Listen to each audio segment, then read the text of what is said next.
Buenas tardes a todos y a todas. Bienvenidos a la Biblioteca Municipal de Analcázar, a los que no habéis estado nunca aquí y a los que ya la conocéis, pues gracias por venir o seguir asistiendo a las actividades del ciclo cultural que tenemos de Primavera Cultural.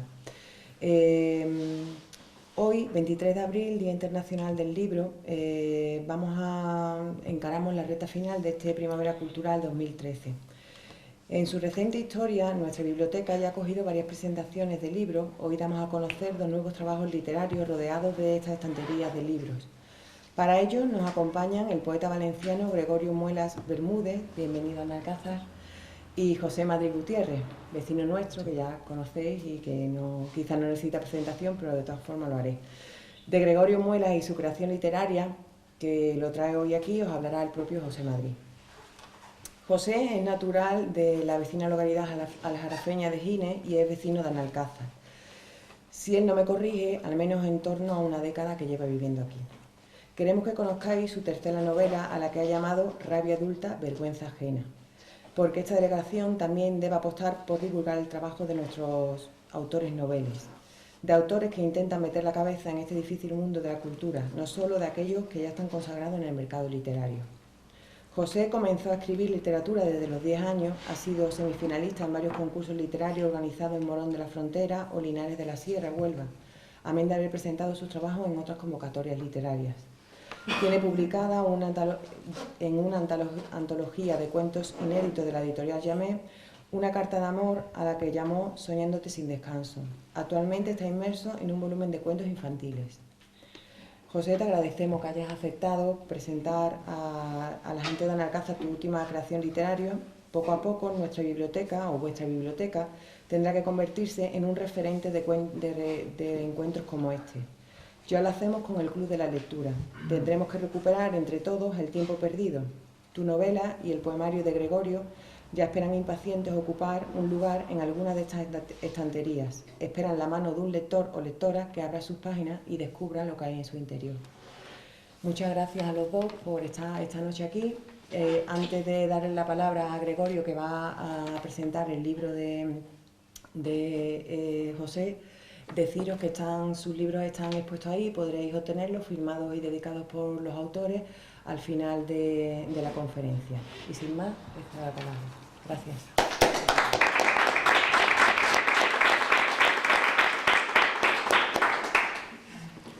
Bueno, hola, buenas tardes a todos y a todas y muchas gracias por acudir en este día tan señalado en el que celebramos el Día Internacional del Libro, a un evento cargado de poesía y prosa. Para mí es un verdadero placer y un verdadero privilegio venir desde Valencia y estar hoy aquí con todos ustedes para llevar a cabo la presentación de la primera novela de José Madrid Gutiérrez. Sin duda, y esto quiero destacar, que es un autor emergente de las letras andaluzas. Y eso lo vamos a contemplar esta tarde de forma fehaciente, ¿no? La velada que hoy nos ocupa se trata, como bien ha comentado la concejala, de una doble presentación. En primer lugar, vamos a proceder con la presentación de la novela de José Madrid y a continuación haremos lo propio con este libro de poemas y cederé la palabra a José para que haga los honores de presentador, a lo cual le agradezco mucho su amabilidad. Gracias, José. Me gustaría comenzar mi discurso diciendo que a pesar de presentar hoy su primera novela, José Madrid no es un autor novel. Como bien ha señalado la concejala, tiene en saber una publicación en el año 2002 de un relato en forma de carta de amor titulado Soñándote sin descanso, en una antología de cuentos inéditos. El año 2003, por desgracia, fue víctima del famoso caso Jamais, que le sumió en un silencio creativo que afortunadamente hoy ha superado con nota, pues José Madrid ha decidido volver a lanzarse a la aventura editorial y dar a conocer sus escritos en forma de libro, lo cual agradecemos mucho, que así sea. Gracias, José. Además debo comentar que se trata de un autor bastante prolífico, porque tiene mucho y bueno escrito y seguramente lo irá dando a conocer en generosas dosis. Empieza ahora una andadura que yo supongo que va a ser fructífera en el tiempo. Esperemos que sí. Haremos todo lo posible para que así sea. Y es que José tiene esa sabiduría, ¿no?, de administrar los escritos convenientemente para que tenga cada publicación su tiempo, dándole tiempo al tiempo cuando es tiempo de que lo sea. Exactamente. De la novela que presentamos hoy, Rabia adulta, vergüenza ajena, con este título tan llamativo y atractivo e interesante, podemos decir en primer lugar que se trata de una narración pura y dura. Está escrita con una asombrosa sencillez que a mí, la verdad que me ha robado, ¿no? Y que lejos de restarle empaque, le aporta veracidad y autenticidad. Lo que no voy a hacer es desvelar las claves de la novela, pero sí despertar su curiosidad comentando algunos aspectos interesantes de la misma. Así podría afirmar sin reparo que se trata de una novela de corte hiperrealista, y digo esto porque describe un realismo crudo y descarnado, una realidad que pervive en la sombra, pero que es más común de lo que a menudo e hipócritamente se piensa. Decía el premio Nobel José Saramago que escribía para desasosegar, y en esta novela José Madrid consigue hacer lo mismo removiendo conciencias. Pues todo escritor que aspire a recrear la realidad debe ser capaz de concienciar al lector sobre aspectos concretos de la realidad cotidiana y crear opinión, aportando la suya propia con la distancia que todo escritor debe tomar ante ciertas posturas, siendo lo más objetivo posible, pero mostrando, no por ello, dejando de mostrar su propia subjetividad en las páginas. Con un lenguaje, como he comentado anteriormente, aparentemente sencillo, libre de ambages y de toda retórica, José Madrid nos describe un mundo subterráneo, que discurre paralelo al nuestro y que marca y enmarca la vida de Elisa, que es el personaje protagonista, que crece en los bajos fondos y que pasa de niña a mujer, siendo víctima de vejaciones y abusos. Por tanto, estamos hablando de una novela de crítica social, poniendo en primera plana esta serie de lacras sociales, pues ya es una forma de denuncia, ¿no? Poniendo en primer término al lector que estas situaciones, por desgracia, existen para que tome conciencia para poder cambiar estos asuntos. Por el camino, Elisa conoce a Raúl, un policía maduro, que es el verdadero personaje redentor, y gracias a su apoyo incondicional logrará evadirse poco a poco de ese submundo y descubrir el amor verdadero. Sin embargo, Elisa es un personaje atormentado por su pasado, y la necesidad de hallar certezas le impulsará en la búsqueda de su propia identidad en un mundo de imposturas, tratando de encontrar respuestas a sus innumerables interrogantes. De esta forma van a aparecer otra serie de personajes que contribuirán a arrojar luz sobre su oscuridad. Un apunte necesario sobre los personajes, quiero hacer especial hincapié en este punto, es que no se trata de meros estereotipos. José tiene la capacidad de dotarlos de identidad y consistencia, para que cada personaje tenga su propio peso específico en la historia y que se desenvuelvan de una forma plausible y acorde a sus circunstancias. En ningún momento chirría ninguna actitud de los personajes porque están perfectamente hilvanados y trenzados con la historia. Esto también es importante decirlo. Otro aspecto interesante a comentar es el uso magistral. Yo le doy la enhorabuena a José porque ha sido capaz de emplear de una forma tan bien hecha, ¿no? El recurso que llamamos elipsis narrativa. José emplea con maestría este recurso narrativo para avanzar en la historia de forma coherente a través de los episodios más significativos de la vida de los personajes, que son unos personajes transidos por el caprichoso azar de la vida. También me gustaría mencionar la capacidad para generar una notable sorpresa, un efecto sorpresa, en un momento concreto de la historia. No les voy a decir en qué momento exacto, porque ya les digo que eso lo tendrá que descubrir el lector, que da un vuelco a la narración, ¿no? Supone una vuelta de tuerca narrativa y un verdadero punto de inflexión en la novela. A partir de ese momento la lectura es completamente distinta porque cambia la perspectiva. Entonces, enhorabuena, José, por saber crear ese efecto que a mí muy gratamente me ha sorprendido durante la lectura y es algo muy difícil de conseguir. Uno que ya tiene bastantes lecturas a la espalda.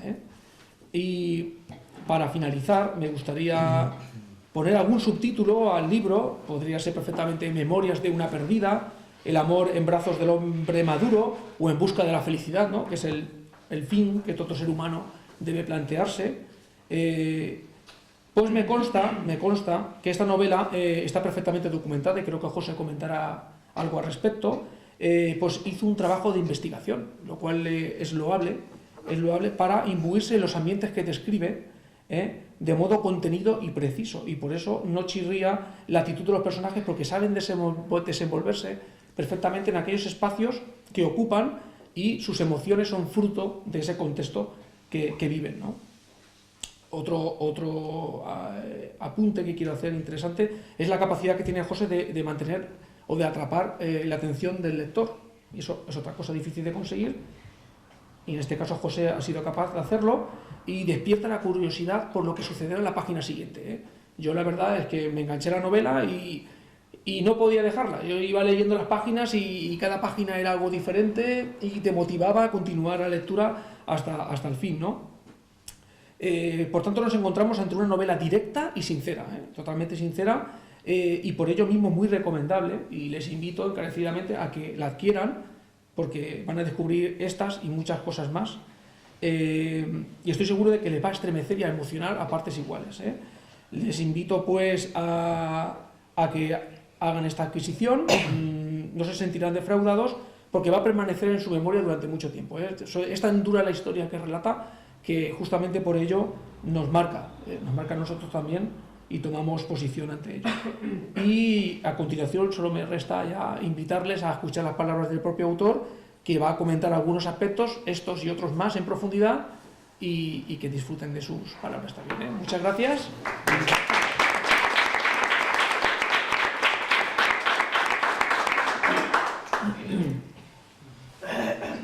Bueno, pues buenas tardes a todos. También yo, ya, como ha dicho Manoli, ya me conocéis casi todos los que estáis aquí. Y hoy quiero enseñaros lo que hago en mi tiempo libre, ¿no? Aparte de churro, también hago otras cosas. Tras esta exposición, que roza la perfección, porque lo ha descrito perfectamente, la novela la ha descrito perfectamente Gregorio, quería comentar un par de detalles que posiblemente se te hayan escapado. Y uno que resulta llamativo, sobre todo con la novela, que es la que veis, es que la portada es en blanco, es totalmente en blanco. De normal todos los libros tienen su, como el de Gregorio, por ejemplo, tienen su ilustración, tienen su... pero esto es porque quiero poner de manifiesto la verdadera importancia que tiene la historia. Para mí la historia es lo suficientemente fuerte, por decirlo así, como para darle su trama a la historia. No he metido epílogo, no he metido numeración en las páginas, no he metido prólogo, que Gregorio me comentó de hacérmelo. No he querido meter nada, he querido que se sepa la historia real de Elisa, porque es una denuncia social, ¿no? El protagonista no soy yo. Yo no quiero importancia en la novela, quiero que se sepa lo que dice la novela. Este libro, como todo, tiene un mensaje claro que el autor da a conocer, que soy yo en este caso, a través de las páginas se lo doy al lector, el cual le da su propia interpretación. Esto da pie a debate y cada uno que lo lea puede imaginar una cosa o diferir de mí en lo que sea, pero esto mismo no conseguirá desvanecer la intención del autor. A su causa, esta novela tampoco cuenta con prólogo ni ilustraciones, como he dicho antes, es directa a la trama. Respecto, como ha comentado Gregorio, la documentación de la novela. Yo me enfrasqué en este tema, lo quería denunciar, pero claro, mi ignorancia sobre algunos temas como prostitución, como droga, que no los he vivido directamente, pues me hicieron indagar. Estuve 3 años que estuve haciendo la novela, mucho telediario, muchos recortes de periódicos, mucha radio, buscando información, documentación, de ver cómo se podía hacer todo esto, pero no conseguía decir lo que quería. Entonces me propuse de meterme en un puticlub, como se suele decir, ¿no? En un puticlub. No había prostituta que me quisiera ayudar, normal, no había dueño del puticlub que me quisiera ayudar, no había nadie, pero en una de las últimas veces, que casi lo desisto de ello, me encontré un filón que es Elisa, ¿vale? Que su nombre es verdadero, que por eso Elisa es la protagonista en homenaje a ella, del libro. Esta chica me explicó droga, esta chica me explicó cómo se mueve el mundo de la noche respecto a drogas, respecto a pastillas, me explicó cómo es un puticlub por dentro, me refiero al funcionamiento, me explicó lo que es una redada dentro de un puticlub, me explicó muchísimas cosas que son las que me dieron pie a poder terminar con la novela, ¿no? Ella, claro, ella no se encuentra aquí hoy porque no, por su profesión, pues no quiere ser reconocida, además no es de muy lejos de aquí, pero no me quisiera ir de aquí sin darle las gracias sinceramente, públicamente, si llega a ver esto, porque gracias a ella es por lo que este libro está aquí hoy. Si no, la información hubiera sido corta. Y volviendo a la obra, especificar que aunque hago gala de la sencillez de mi vocabulario, siempre lo he hecho, soy un autor que siempre escribo no simple, sencillo. Esta novela se utilizan términos más groseros, más toscos, mucha palabrota, que tengo niños por aquí, mucho hijo de, mucho... No es que sea mi estilo, es que el personaje en sí, Elisa en sí, habla así, es inculta, es analfabeta desde pequeña. Entonces lo he querido asemejar a todo lo más posible a la personalidad de Elisa, de la real Elisa. Os voy a leer un fragmentito, si os parece, de la novela.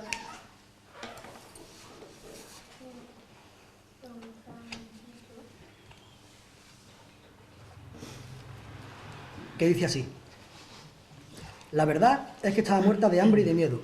Solo pensaba que me terminarían matando, y la idea no era de lo más complaciente. También en esperar una oportunidad, por pequeña que fuese, para poder escapar de aquella horripilante situación que me iba consumiendo poquito a poco. Pero qué va, cuando me destaparon los ojos estaba en un cuartucho enano en el que habitaban toda clase de ratas y cucarachas. Cuando llevaba algún tiempo viviendo con ella y casi comiendo lo mismo que ella, se me quitó el miedo a las ratas. Un enmascarado me traía comida más fría que caliente, en un plato, y me la ponía en el suelo. Al principio no comía nada, pero el hambre pudo conmigo. Así que ni corta ni perezosa comía lo que me traían, aunque no me gustase, y muchas veces, cuando paraba a descansar, compartía el plato con mis nuevas amigas. Francamente no sé cómo pude soportar aquello. Me creció el pelo allí dentro, las uñas por momentos, y una vez cada 10 o 12 días me volvían a tapar los ojos para llevarme al baño, donde me pasaban una huella y me trasladaban nuevamente a la ratonera. Mis necesidades podéis imaginar dónde las hacía. No, ni mucho menos. Aquello no lo limpiaba nadie. Yo aguantaba hasta no poder más, por no tener que permanecer allí con aquello mucho tiempo. Te hablo de 14 o 15 meses. Sé que no fue más, porque a los 6 añitos sí los tenía, pero no había cumplido los 7 todavía, aunque creo que me faltaba muy poco. Aquel tiempo fue infernal. Los que allí se divertían conmigo, quitando la visita a la ducha de vez en cuando y siempre de noche, y con los ojos tapados me llevaban hasta la casa. Allí saciaban conmigo sus apetencias sexuales muy hijos de puta. ¿Qué me hacían? Una de las veces me tumbaron en una de las colchonetas que tenían de la cama improvisada en el salón. Sería para no manchar la sábana de la cama y me desnudaron enterita.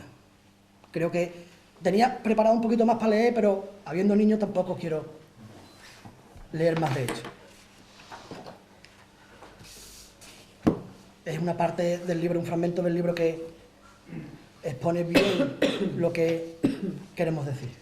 Sí, es un fragmento significativo, ¿no? Exacto. Justamente aquí se está mostrando un poquito ese estilo realista que hemos comentado anteriormente, totalmente coherente con la historia que se narra. Ya como bien ha dicho José, es un personaje que no tiene en principio formación cultural, con lo cual se expresa de una forma concreta en la novela, y la verdad que conseguir adaptar ese lenguaje a la literatura pues es francamente difícil. Por eso hablo yo de lenguaje aparentemente sencillo, pero todo el mundo debe saber que toda sencillez entraña una gran complejidad. Cuando un escritor empieza a escribir suele ser muy complejo meter palabras difíciles, y lo difícil justamente es lo contrario, hacerse accesible a todo tipo de público, con lo cual es de agradecer que José haya conseguido este propósito y supuestamente en próximas creaciones creo que sigue narrando y denunciando lacras sociales e historias que tocan el corazón, y con un estilo también directo, crudo, y la verdad que a mí me arroba, ¿no? O sea, como lector, pues son historias muy interesantes, y la verdad es que te animamos desde aquí a que continúes en esta senda iniciada hoy y que tengas suerte y fortuna en este camino, a veces muy difícil, de la obra literaria, que es paralela a la vida y que está jalonada, así como la vida por circunstancias y avatares, la obra por libros, novelas, y esperemos que sea así. Así que, enhorabuena. Gracias. Por todo.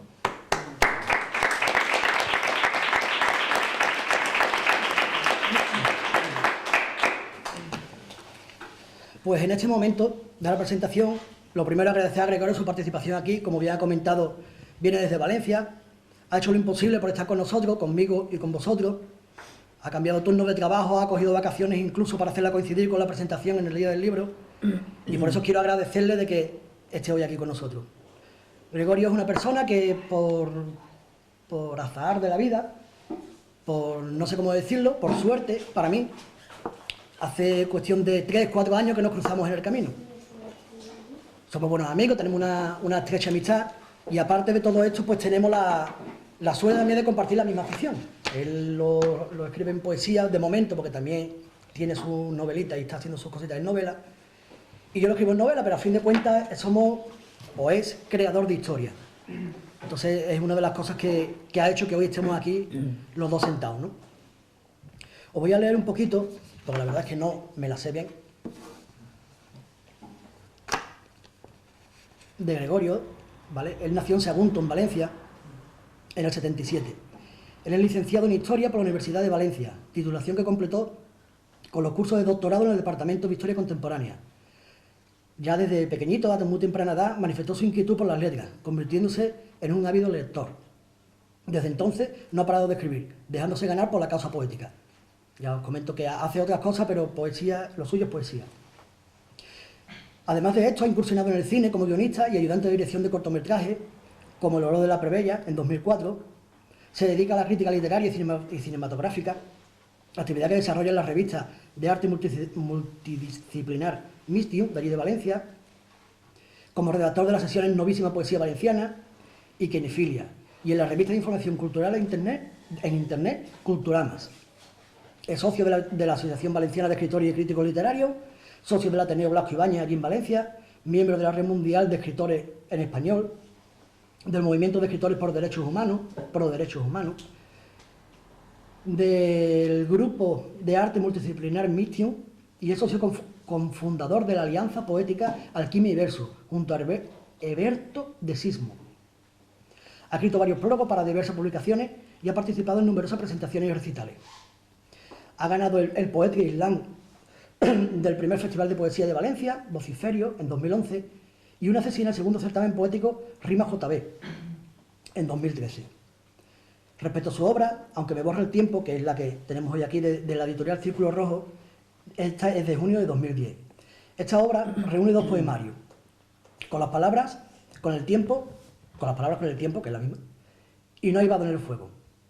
Cuando la hora le habla al tiempo, editorial Círculo Rojo de marzo de 2011. Esta obra reúne los guiones literarios de 3 cortometrajes, un mediometraje y un largometraje. Rosa y Ortiga, en el poemario ontológico A Contraluz, colección del grupo Mistium, en abril de 2013. Ha colaborado con una antología de sus poemas en el volumen 12 de la colección Algo que decir, del Ateneo Blasco Ibáñez de Valencia, en diciembre de 2011. En el volumen Un mar de poemas solidarios, abril de 2012. En el volumen 14 de Algo que decir, Latidos contra la violencia de género, de 2012. Y en el libret de La falla Rambleta de Catarroja, 2013. Esta es poco más o menos la biografía de Gregorio, ¿no? Gregorio, en su trabajo, que también lo he leído, plantea una temática clara, ¿no? Plantea el sentido de la vida, ¿no? Aunque no existen certezas sobre el sentido de la vida, sobre la vida que conocemos, siempre queda una puerta abierta, una postura invencible por el tiempo y que exige un compromiso.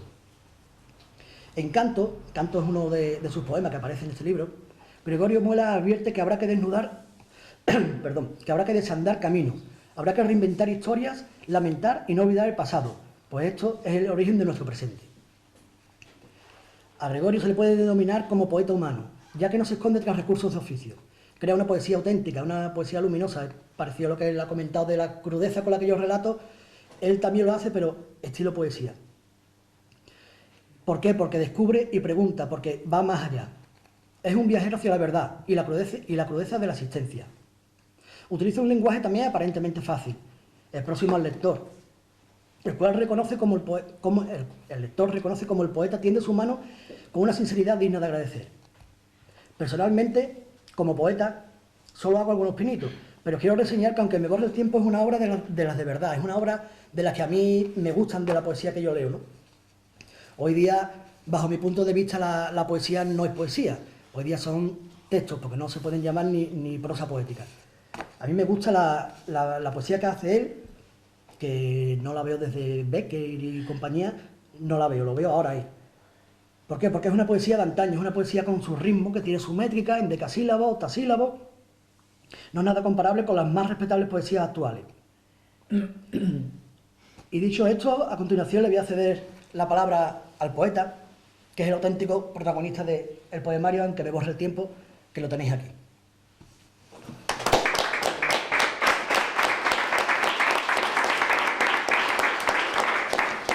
Bueno, muchas gracias, José, por esta magnífica presentación. Bueno, voy a comenzar comentando algunos aspectos de este libro de poemas. En primer lugar, quiero destacar la influencia en mi quehacer poético de un gran poeta, seguramente a muchos de ustedes les sonará. Para mí fue un descubrimiento, que es José Hierro, que creo que es el más grande poeta español de la segunda mitad del siglo XX, seguramente con José Ángel Valente, porque habla de una realidad desde ese punto de vista poético, ¿no? Y se nos hace cercano y cotidiano con un lenguaje accesible y asequible, ¿no? Y justamente hay un poema de José Hierro en su libro Quinta del 42 que se titula El libro, y que creo que describe muy bien ese proceso de génesis, de gestación tanto literaria como poética, ¿no? Y voy a proceder con su lectura, espero que estén ustedes de acuerdo conmigo, y dice así, El libro. Irás naciendo poco a poco, día a día. Como todas las cosas que hablan hondo, será tu palabra sencilla. A veces no sabrán qué dices. No te pidan luz. Mejor en la sombra, amor se comunica. Así, incansablemente, hila que te hila. Pues justamente yo creo que este poeta consigue definir perfectamente ese proceso de creación, porque justamente es ese poquito a poco, día a día, de dejar reposar los textos, de retomarlos. José, tú te sientes reconocido también en este procedimiento, ¿no? de que madure la palabra, de que todo encuentre su tiempo, de vivir experiencias para luego verterlas en los escritos, ¿no? Porque un escritor tiene también por necesidad que vivir mucho para poder contar historias, ¿no? Somos contadores de historias, pues hay que vivir historias.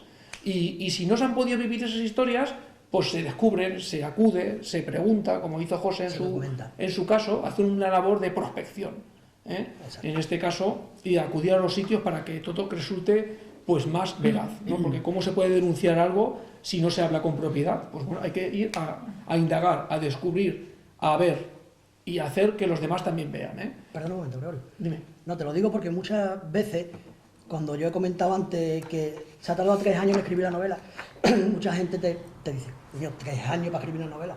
Es un tiempo más que suficiente, o sea, quiero decir, a mí no me sorprende. Y justamente porque yo aquí... Vamos, en mi caso es por la labor de documentación que me ha costado bastante de poder darte cuenta que no se puede estar todos los días haciendo lo mismo.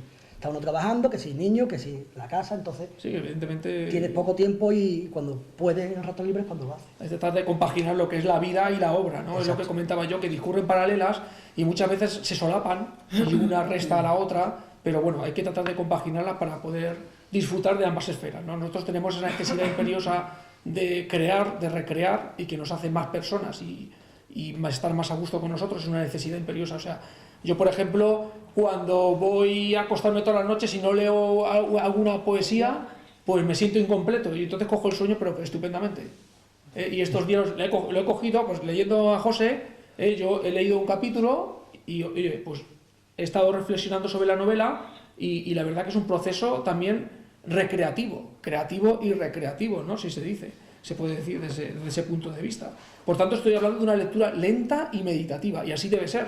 O sea, el caso que tú dices de 3 años para la gestación de una novela, pues supongo que conocerán el caso más famoso, que es el de La montaña mágica, de Thomas Mann, que estuvo 14 años escribiendo la novela, o el Ulises de James Joyce se tiró otros tantos años para culminar lo que es una obra maestra. O sea, y cada novela, cada historia tiene su tiempo. Y la historia misma es la que te dice el tiempo que tiene que tener. Tú cuentas una historia y la historia es la que te va encauzando y la que te dice en algunas ocasiones que tienes que parar para continuarla, adquirir otras experiencias y continuar, ¿no? Decía José Hierro que tarde se llega a lo sencillo, y efectivamente está en la misma línea de lo que comentaba antes, que dentro de la sencillez hay una gran complejidad, y por eso José ahí ha sabido hacerlo muy acertadamente, y un lector avezado lee entre líneas. Entonces lees, cuando conoces un poquito lo que es la arquitectura de las palabras, indagas un poquito más allá y sabes lo que hay detrás y el esfuerzo y el coste que eso tiene. Pues bueno, efectivamente son 3 años de sufrimiento, porque cuando uno escribe, el que se siente escritor, pues sufre escribiendo, porque siempre tratas de ser lo más perfecto posible, incluso hay una imperfección buscada para conseguir ser más realista. Entonces, pues yo particularmente sufro escribiendo. Sí, ¿no? Y si no fuera así, a lo mejor sería algo muy ligero, ¿no? ¿Por qué? Porque uno tiene que ser lo suficientemente autoexigente con su propia obra para dar lo mejor de sí. Entonces no es algo de ligereza, sino cualquier persona que tuviera medianamente una afición se podría dedicar a esto, que seguramente puede hacerlo. Sí, claro. Pero esto requiere una formación en el tiempo, ¿no? Y entonces ese tiempo, esa formación que requiere en el tiempo, se tiene que fijar en las páginas para que veamos, cuando hablamos de análisis narrativa, de que el tiempo queda fijado en las páginas. Hay un tiempo interior en las palabras, ¿no? Y eso es arquitectura de la palabra, ¿no? Que estaba yo comentando. Luego, con respecto al hermetismo del lenguaje poético, yo he estado bregando mucho en ese sentido para dar sentido a las palabras y que sean lo suficientemente asequibles sin renunciar al lenguaje poético, porque el lenguaje poético, como el lenguaje novelado en muchas ocasiones, no tiene nada que ver con la realidad, no es el lenguaje del día a día. Entonces, si no, es otro tipo de registro. El registro coloquial es el que te estamos acostumbrados en el intercambio día a día de experiencias. Sin embargo, en el lenguaje poético, en este caso, es totalmente diferente. Tiene sus recursos estilísticos y eso tiene que estar plasmado en el libro, ¿no? Con respecto a esto, recursos estilísticos, la metáfora, por antonomasia, era el recurso, ¿no? Un vehículo de expresión poética, pero también narrativa, porque hay mucha prosa poética. Lo que pasa es que dice José, y con razón, que si es prosa poética puede ser una novela o un ensayo.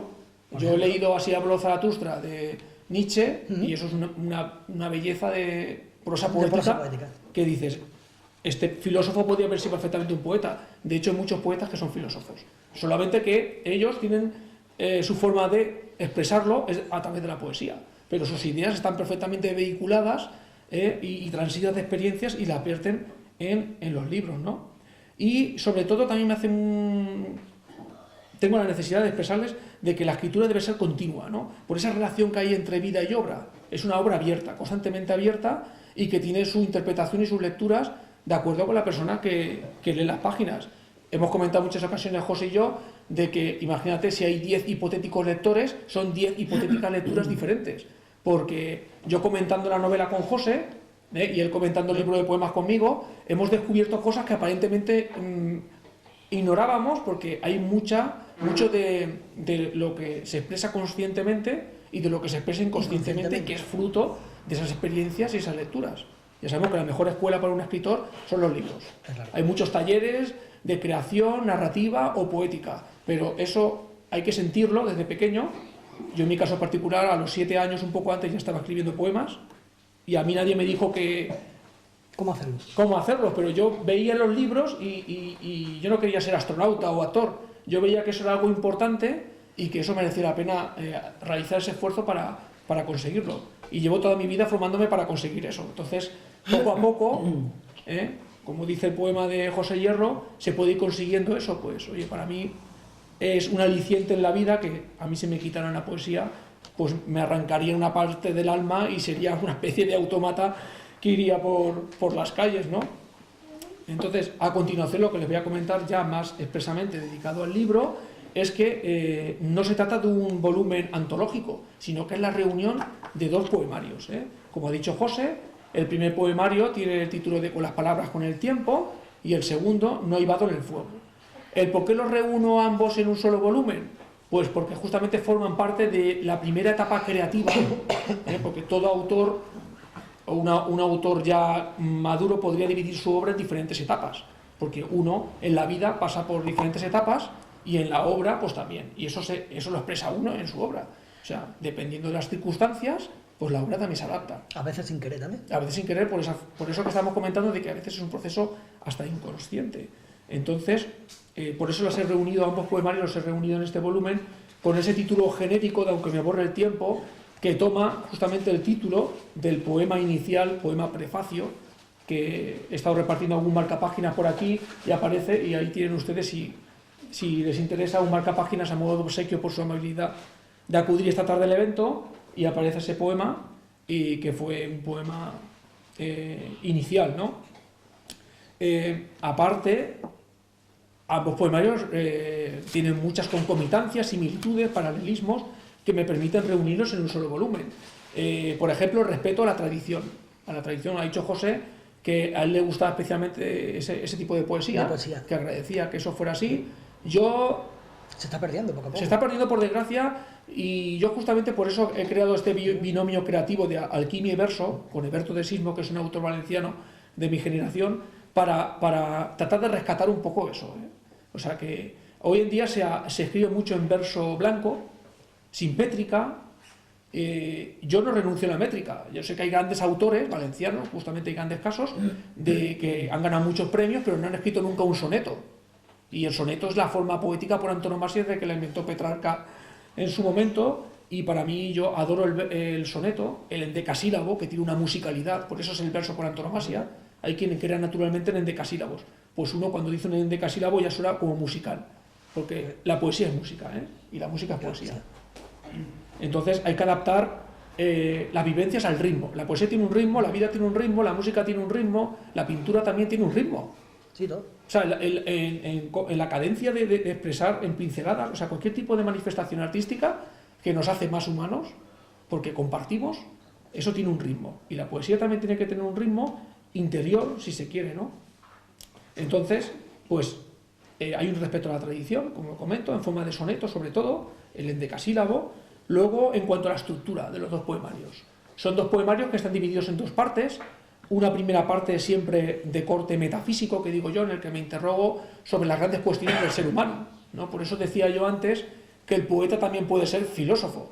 Y efectivamente hay un caso paradigmático en nuestra poética, que es Jorge Guillén, de la generación del 27. Era un filósofo, pero adaptó su discurso al lenguaje poético y encontró que ese era el vehículo perfecto para dar a conocer sus ideas, lo cual me parece estupendo. Entonces uno refleja la realidad y la historia y la intrahistoria a través de los versos, ¿no?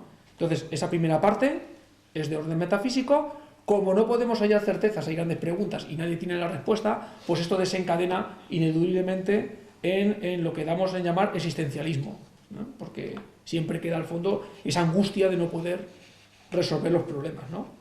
Y la segunda parte de ambos poemarios es sobre el gran tema por antonomasia, es el amor, ¿no? El amor, que es algo que paradójicamente es difícil, ¿no? de expresar, pero que en el lenguaje poético encuentra su marco perfecto para que eso sea así. Entonces, en estos versos de amor se canta tanto su plenitud como su finitud, o sea, porque uno atraviesa por etapas en su vida y hay momentos álgidos y momentos de decaimiento, ¿no? También coincide que ambas obras fueron gestadas y creadas en un periodo de 2 años. Decía José lo de 3 años en la novela, y a mí no me extraña. Es que me gusta incluso que sea así, porque ha estado reposando en la novela el tipo que la novela ha estimado oportuno, porque a veces se le escapa al propio autor, y no sabe muy bien cómo recuperarla, pero bueno, hay que tener la fuerza suficiente para a veces retomar las cosas que se dejan por el camino. Así, con las palabras con el tiempo, fue creado entre el 2006 y el 2007, y No iba en el fuego entre el 2008 y el 2009. Como bien digo, un necesario periodo de maduración de la palabra poética y de adquisición de las experiencias dispuestas a ser vertidas en forma de verso, o en forma de prosa, como es el caso de José. He comentado el tema de la métrica, también hay verso libre, O sea, aquí ya hay otras formas poéticas como el haiku, que es una forma de poesía japonesa que yo estoy empezando a practicar, y justamente ahora estoy escribiendo un libro de haikus, de tankas, que es otra forma poética japonesa, o sea que uno se expresa de una forma concreta en un momento. Ahora estoy en una segunda etapa de creación y estoy haciendo cosas diferentes. Esto ya está aquí, estoy satisfecho del resultado, pero uno siempre quiere más y se plantea nuevos retos para tratar de superarlos, porque esto es como la vida, o sea, si no se marca un objetivo, no tiene el afán de superarlo. Y conseguido un objetivo, el siguiente. Ahora José, por ejemplo, presenta su primera novela, pero seguramente dentro de poco estarán ustedes otra vez aquí para disfrutar de la segunda novela de José, que a mí me gustaría, al finalizar yo mi intervención, que comentara algo al respecto, porque crea ese poquito de esa curiosidad, ¿no? De seguir a un autor, ¿no? Otro aspecto destacable del poemario es que, a pesar de tratar de ser lo más asequible posible, por otra parte hay una vertiente que yo llamo culturalista, porque a uno le marcan otras figuras del mundo del arte, ¿no? En mi caso concreto, yo soy un apasionado del cine y de hecho ya hice mis pinitos con un cortometraje y estudié asignaturas de cine y ha sido mi sueño, pero resulta que el cine es caro. En el cine el tiempo es caro y un minuto de cine vale mucho dinero. Y parece que cuando uno está escribiendo en su casa, luego ya busca los medios, los cauces necesarios para conseguir la publicación, pero conseguir una película es muy difícil porque tienes que mover a todo un elenco de personas, ¿no? Que esto es un arte colectivo, ¿no? Por decirlo de alguna forma. Entonces, en este sentido, pues uno tiene sus preferencias. En mi caso concreto, el gran cineasta sueco Ingmar Bergman o el cineasta soviético Andrei Tarkovsky, que para mí es otro filósofo, pero del cine, ¿eh? Del cine, o la música también está muy presente en este poemario. Hay un poema titulado Bacchiana y está dedicado a Johann Sebastian Bach. O es lo que yo siento cuando escucho un poema de Bach, por ejemplo, o un poema de Robert Grace, el famoso autor de Yo Claudio, que sobre todo era poeta, pero ha sido conocido por su novela. Pues bueno, hubo un poema suyo que me llamó mucho la atención y yo tuve la necesidad de continuarlo, ¿no? Entonces uno inicia con esos versos y continúa el poema. No sabes muy bien porque el autor original no lo continuó, pero uno tiene el afán de continuarlo y plantearse ese reto. Y si se puede conseguir, pues es estupendo. Incluso Virgilio, el autor de la Eneida, aquí hay una disquisición sobre la muerte de Virgilio. Entonces, en forma de cartas a Vario, que era el personaje que tenía que destruir la Eneida o quemarla, o a su amor, o sea, se despide con 2 cartas antes de dar fin a su vida. Y en principio creo que he comentado los grandes rasgos del poemario. Entonces, si lo que quería yo comentar a José era eso, que también hablará sobre futuras Es que no te quiero publicaciones. No te quiero desvelar nada porque está... No quiero desvelar nada, pues entonces mantenemos el misterio. Caliente y... Pues entonces, Hay que retocarla un poquito más. pues en principio lo que sí que nos gustaría es dar paso a un coloquio. Yo les invitaría a realizar una serie de preguntas y si está en nuestra mano, pues trataremos de resolverlas. Claro. A mí esta es la parte que más me gusta de las presentaciones, es que ustedes tienen que, obligatoriamente tienen que preguntar. O sea, aquí no se va a ir nadie sin que pregunte. O sea, entonces les invito a ello y ya pueden empezar cuando quieran. Muchas gracias por estar aquí.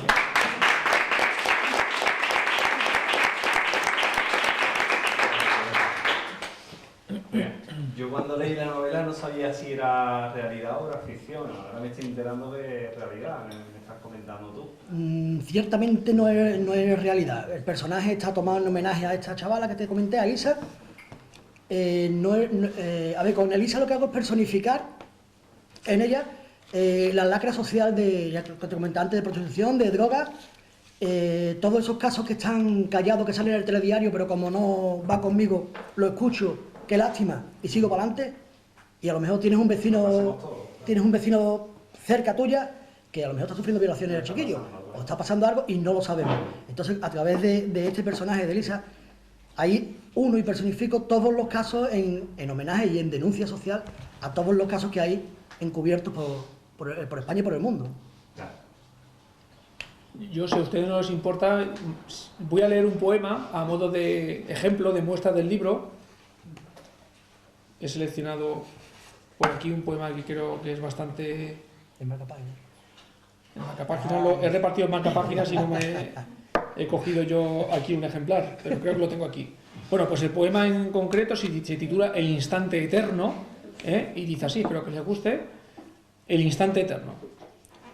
¿Con qué palabras he de apresar lo que un día fue y ya no es, más que blanca arena en la playa, espuma en el mar, polvo en la entraña del tiempo que vuela sin mirar atrás? Un instante puede ser eterno, basta con atraparlo en una fotografía, en un lienzo, en una partitura, en un poema. Se trata de encontrar el nombre exacto que perpetúe, que reviva ese momento, alegre o triste, ahora nostálgico, que un día nos dio más vida. Un resplandeciente amanecer, un ave cantando en la bruma, un claro de luna, un amor por volver. Pero hay sentimientos inefables que siempre buscan su porqué y solo lo hallan en un beso, una mirada, una caricia sobre la piel. ¿Por qué no bastan las palabras? ¿Por qué no sabemos decir lo que en verdad sentimos en lo más profundo de nuestro ser? El corazón es un libro abierto que muy pocos saben leer. Gracias.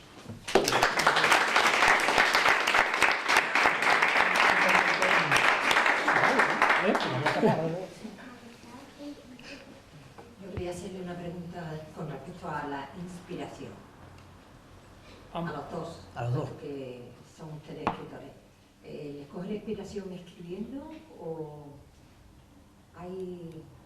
No sé, que es un poco difícil, ¿no? A lo mejor Esa se apuntan pregunta- en una libreta para luego desarrollarlo alguna hora en el momento en el que ustedes estén solos, a lo mejor con música de Mozart o de Bach o de quien sea. Me gustaría saber ese momento. Hombre, evidentemente la música inspira. Yo últimamente me pongo música clásica, pues soy un amante de la música clásica, o bandas sonoras que han perpetuado la música clásica hasta nuestros días. Soy un gran aficionado a Philip Glass, por ejemplo, y a mí sus partituras pues me ponen esa tesitura, ese tipo de concentración para poder abordar algunos temas y darle salida creativa. Pero es el eterno tema de siempre, inspiración. El autor nace, se hace, pues nace y se hace. ¿Tú qué opinas, Las dos José? cosas. Esas son las dos Las dos cosas. cosas. Siempre que te coja la musa trabajando, se suele decir. Efectivamente. La inspiración existe, pues expresa en el momento en que uno se pone a hacer cosas. Evidentemente, si uno no se plantea escribir o enfrentarse a ese vértigo que da la página en blanco, ve la página en blanco o el lienzo en blanco, eso da vértigo, ¿no? Muchas veces. Entonces, eso no empieza a estar vacío hasta que uno no empieza a escribir. Esto es un poco zen, pero la página en blanco es lo que es. Empieza a estar en blanco cuando uno empieza a escribir, por oposición entre lo que haya escrito y el abismo del blanco, ¿no? Exactamente. Yo, en mi caso, tengo la carta que comentaba antes, Soñándote sin descanso, que empieza diciendo: anoche te conocí y hoy escribo estas líneas. Eso fue un enamoramiento, se puede decir, y fue una musa, eso sí fue una musa, que te vino enseguida, ¿no? Pero en cuanto a una novela es diferente, creo. En cuanto a una novela tienes que buscar... Yo que de normal escribo en denuncias sociales, en temas de denuncias sociales, de lacras, buscas el tema que quieres denunciar, porque todos los temas los sabemos todos, pero hay que aplicarse al que uno puede entender. Y lo que haces es hacer una especie de boceto, vamos, yo hago una especie de boceto, el cual voy madurando, a lo mejor te pegas un año con un boceto hecho, con un triste folio escrito y tienes 2 líneas, y dices tú, bueno, ¿y cómo saco esto para adelante? Hasta que te llega la musa, la típica musa, que es la que te deja terminarlo, ¿no? La que te deja por lo menos empezarlo y siguiéndolo. Pero como te comento, que la musa te coja trabajando, porque si viene la musa y no estás trabajando, a mí me ha pasado muchas veces sobre todo a lo primero, ¿no? De estar en una cafetería, coger una servilleta y apuntar qué hace. Me ha venido una frase, y de una frase después de ser un poema, o canciones, que tengo algunas canciones también, hechas por un grupo de aquí de Gine, y una de ellas me salió, me vino una frase a la cabeza, la apunté, y de ahí me salió la canción de A través del tiempo, que es de última generación de aquí de Gine. Ya te digo, depende cómo te coja, pero estudiándolo un poquito. Si no, la musa sola no hace nada. No tiene boli, como digo yo. Supongo que también es un proceso de ir madurando cosas que uno inconscientemente va absorbiendo, y luego en un momento de febril, ¿no? Te puedes levantar a las 2 de la mañana porque estás soñando un poema y tienes la necesidad imperiosa de plasmarlo sobre la página, porque si no se te pierde, ¿no? Se te pierde. Yo siempre he dicho que lo mejor escrito que hay es lo que no está escrito, porque muchas veces no tienes el soporte necesario para poder expresarlo y luego se te va, y hay muchas ideas que luego no tienen su cabida en las páginas. Entonces muchas veces seguramente lo mejor que podíamos escribir no está escrito, pero bueno, eso es bueno porque así conforme avanza el tiempo tiene uno el afán de seguir expresándose, ¿no? Entonces es la eterna dicotomía de creación, de formación, de inspiración, de necesidad de expresarse, de tener inquietudes, ¿no? A mí de hecho me ha pasado de ir conduciendo Sí, y tener que pararme y no hay boli, en el mismo móvil, escribiendo un mensaje, escribí un mensaje para dejártelo guardado en borradores, porque se te va. Exactamente. Se te va, y más conduciendo, por ejemplo, se te va la cabeza y dices tú, ¿qué había pensado yo? Ya no está. Tiene que ser al momento. En ese sentido, el apartado de notas del móvil está saturado. Está parado. Está saturado porque... No se suele utilizar, pero está Por lo menos para nosotros está para... Es que el viaje en coche es muy inspirador. Yo últimamente ya no conduzco, voy de copiloto, entonces voy escribiendo. Entonces mi nuevo libro que estoy haciendo ahora está escrito en el coche. O sea, porque cuando no tienes tiempo, porque el trabajo te ocupa, o me pongo a las 2 de la madrugada que me suelo poner hasta que me vence el sueño sobre el teclado, o en el tránsito del coche, pues, oye, cuando se puede, siempre que se pueda, pues tiene que estar uno abierto a esa posibilidad de que entre la poesía, la musa, la prosa. Pero bueno, la poesía, el arte está en el aire, solo hay que respirarlo. Y quien mejor lo respire y sepa verterlo en páginas, pues hará un regalo a alguien que lo sepa apreciar, porque luego hay que encontrar, cada autor tiene su lector. Entonces se crea fidelidad en ese sentido. Hay autores que son fans, hay lectores que son fans de un autor en concreto, están esperando ávidamente que publique algo nuevo, ¿no? O los tiene en vilo durante mucho tiempo. Pero bueno. Muchas veces se piensa que el hecho de escribir es por ganar dinero, no es por ganar. Ayer me pasó un caso de un texto que tengo escrito, que lo leyó una señora y no había llegado a la mitad y se me puso a llorar. Eso para mí ya me llena. ¿No se ha vendido? No se ha vendido. Que me engañaron en su tiempo, no pasa nada. Esa mujer se puso a llorar y para mí, que me hizo hasta llorar a mí, ya estoy satisfecho con eso. Ya estoy lleno porque por lo que escribí ha llegado a esa persona. Con que llega a una persona, yo estoy contento. Exactamente. Lo más importante es que llegue al corazón. Ella quiere hacer una pregunta. Habéis leído muy bien. Gracias. Le da vergüenza. Bueno. Quería preguntar a la niña que hay de la literatura infantil, si vais a escribir algo para ellos. Bueno, creo que José tiene... Yo, como ha comentado Manoli, estoy inmerso en un volumen de cuentos infantiles, en el que empieza, en vez de denuncia social, a ser más para niños. Lo que quiero llevar a cabo con esto, la intención es dar los valores que me enseñaron mis padres a mí y que se están perdiendo.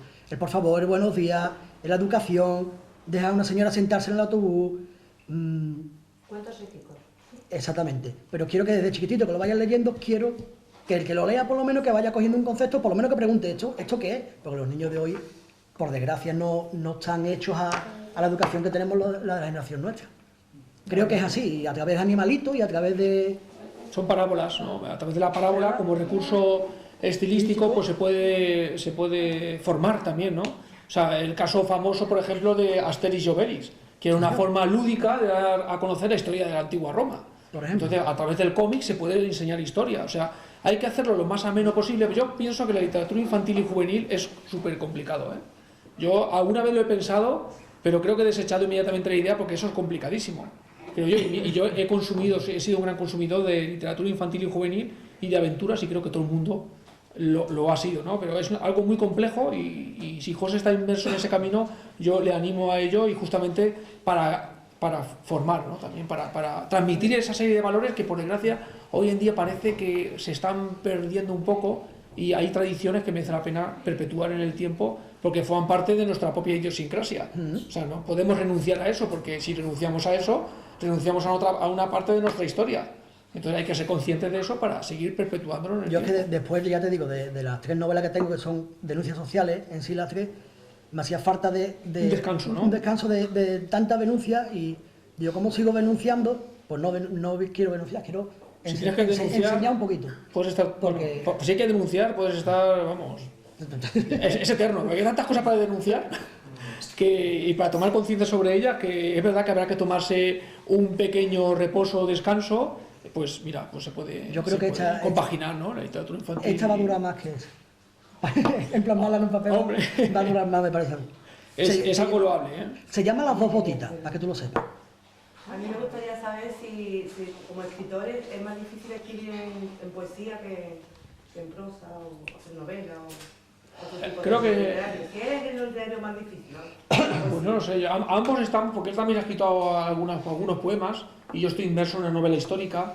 La verdad es que no sabría decir muy bien, porque cada uno tiene una formación más expresa, ¿no? Porque si él evidentemente se ha dejado ganar más por los cantos de sirena de la novela, pues su formación es más novelística, aunque yo soy un gran consumidor de novelas, pero la poesía yo he encontrado que es mi forma en la cual yo expreso más y mejor mis sentimientos, o o parte de mí, porque este libro es una radiografía de mi alma, o sea, porque yo hablo de mis sentimientos, pero sin rubor, o sea, a veces uno necesita compartir las cosas, es una forma de exorcizar ciertos demonios que todo el mundo tiene, pues uno lo expresa, lo comparte y se libera de esas cargas, ¿no? Entonces, es un poco algo así como poesía terapéutica, si se puede decir de alguna forma. Pues, oye, aunque no lo haya leído nadie, ya está aquí escrito y ya has liberado. Ya estoy liberado, ya me he liberado, o sea, yo lo doy a conocer, pero seguramente alguien se sienta reconocido en esas páginas y pueda también hallar algunas certezas a través de este conocimiento. Pues muchas veces leemos, evidentemente, para conocer más y mejor y para poder reconocernos a nosotros mismos y continuar hacia adelante, ¿no? Entonces, el escritor que tiene vivencias fuertes y necesita expresarlo, como es el caso de ambos, pues lo tiene que verter en páginas. Y yo, en mi caso concreto, estoy haciendo un esfuerzo enciclopédico para llevar a cabo esta novela histórica, ya que mi formación como historiador me lo demanda, pero claro, hay que ser fiel a la historia, ¿no? Entonces yo he elegido un periodo de la historia de la antigua Roma y lo estoy desarrollando, me he metido en la piel de un emperador romano, con lo cual uno se tiene que formar también como estadista, o sea, porque si uno no da a conocer las memorias de un emperador romano, tiene que ser también emperador romano, por desgracia. O sea, sí, es un poco ambicioso, ¿no? Pero es un reto importante y yo quiero asumirlo. Te lo digo yo, que me tuve un día entero en Itálica dando vueltas, ¿eh?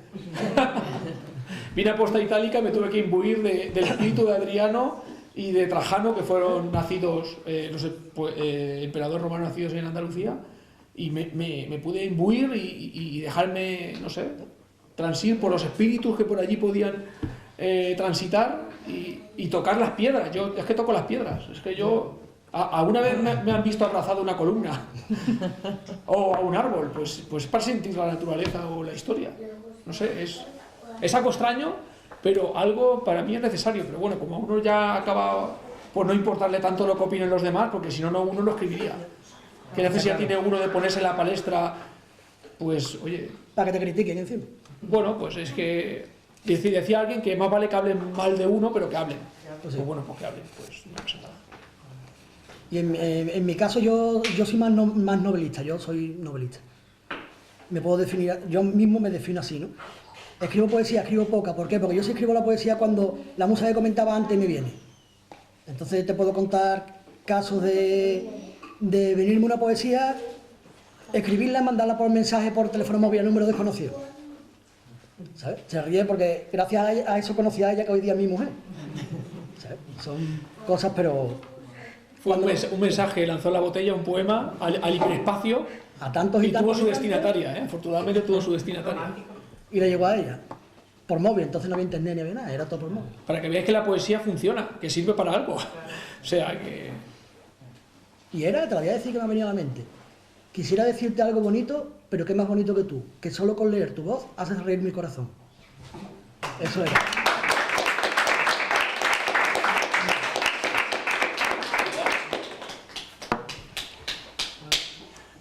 Más. Si alguien quiere preguntar alguna cosa más, aquí estamos para responder dentro de nuestras posibilidades.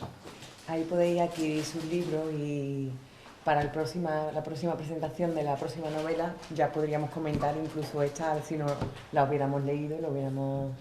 Pues sí, estaría bien. Y como el otro día también se presentó una novela también de protesta con respecto a los malos tratos, pues podríamos hacer, y se lo comenté a la concejala de Igualdad, un café literario en el que podríamos teneros a todos y hablar un poco de este tema y hablar de este tema en concreto que creo que en el Día de la Violencia contra la Mujer o el Día de la Mujer podría encuadrarse bastante bien. Yo os agradezco que hayáis venido, que hayáis compartido con nosotros vuestra obra, y desde el Ayuntamiento quería haceros un pequeño detalle. Para ti la botánica de Doñana, para él un cancionero de un autor de nuestro pueblo que está aquí, Antonio, y que también le llama a la poesía. Estupendo. Gracias por venir a Alcázar y aquí tenéis vuestro pueblo. Bien, gracias.